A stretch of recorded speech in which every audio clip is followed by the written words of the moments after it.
இன்றைக்கி தக்காளி சாதம் செய்ய போகிறோம். 2 டம்ளர் அரிசி 2.5 டம்ளர் அரிசி ஊற வச்சுருக்கேன். இதுக்கு தேவையான எண்ணெயை நான் கொஞ்சம் ஊற்றிக்கிறேன்.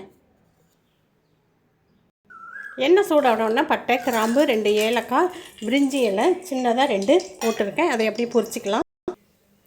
2 வெங்காயம் நீல சைஸில் கட் பண்ணி வச்சுருக்கேன். இதையும் அப்படியே வதக்கி எடுத்துடலாம். பச்சை மிளகாய் சின்னதாக 3 கட் பண்ணி போட்டிருக்கேன். கருவேப்பிலை ஒரு கொத்து.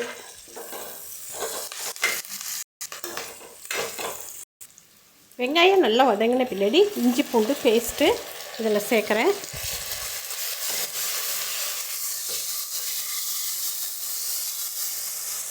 தக்காளி நல்லா பழுத்த தக்காளியாக ஒரு பெரிய தக்காளியாக 4, சின்னது 1 போட்டிருக்கேன். இதையும் நல்லா வதக்கி விட்டுக்கலாம். தக்காளி நல்லா வதங்கின பின்னாடி மிளகாய்த்தூள், மல்லித்தூள் கொஞ்சம், கரம் மசாலா தூள் கொஞ்சம், மஞ்சத்தூள் கொஞ்சம் இதில் சேர்த்துருக்கேன். இதையும் போட்டு நல்லபடி வதக்கி விட்டுறலாம்.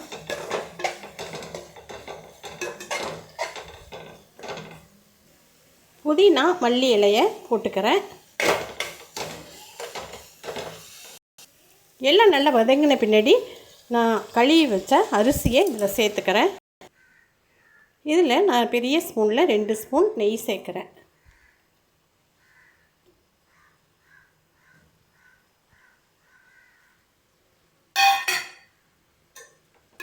நல்லா அப்படியே கலந்து விட்டுறலாம்.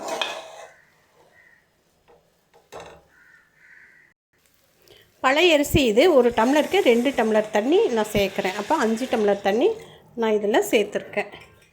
சேர்த்துட்டு நல்லா கலந்து விட்டு உப்பு போட்டு மூடி வச்சிடலாம். ஒரு விசில் வந்த உடனே ஆஃப் பண்ணிடுறேன். ஒரு மிக்சியில் நல்லா ஊற வச்ச கடலைப்பருப்பு இதில் சேர்க்குறேன்.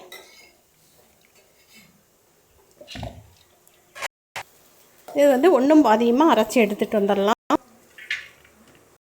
அரைச்ச கடலைப்பருப்பில் சோம்பு 1 ஸ்பூனு, இஞ்சி பூண்டு பேஸ்ட்டு 1 ஸ்பூன் சேர்க்குறேன். வெங்காயம், கருவேப்பிலை, கொத்தமல்லி தழை, பச்சை மிளகாய் 2. நான் 2 பச்சை மிளகாய் ஏற்கனவே கடலைப்பருப்பில் போட்டு அரைச்சிருக்கேன். ஏன்னா குட்டீஸுங்க இருக்கும் பொழுது நிறைய கட் பண்ணி போட்டால் வாயில் கடிப்பட்டுகிட்டே இருக்கும். அதனால் போட்டு அரைச்சிருக்கேன். இதில் உப்பு சேர்த்து பிசைஞ்சிக்கலாம். நல்லா பிசைஞ்சிட்ட பின்னாடி அப்படியே சின்ன சின்னதாக உருட்டி போட்டுக்கலாம். அனலை வந்து கொஞ்சம் மீடியமாகவே வச்சுக்கலாம்.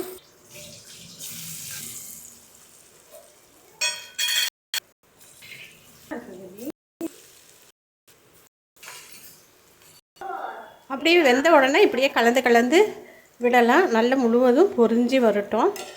எண்ணெய் வந்து புது எண்ணெய், அதனால் கொஞ்சம் நுரைச்சிட்டு வருது.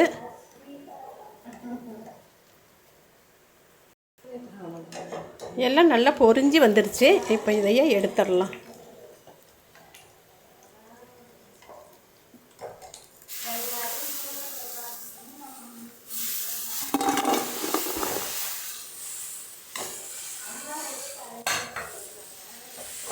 அடுத்ததையும் போட்டு பொரிச்சிக்கலாம்.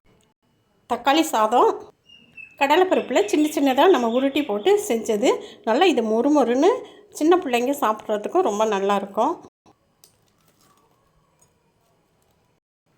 இது கூட பிரியப்பட்டால் நீங்கள் ஒரு ஆம்லெட் கூட செஞ்சு சாப்பிட்லாம்.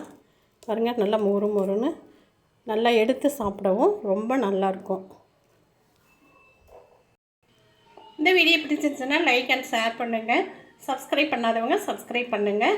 அடுத்த வீடியோவில் பார்க்கலாம்.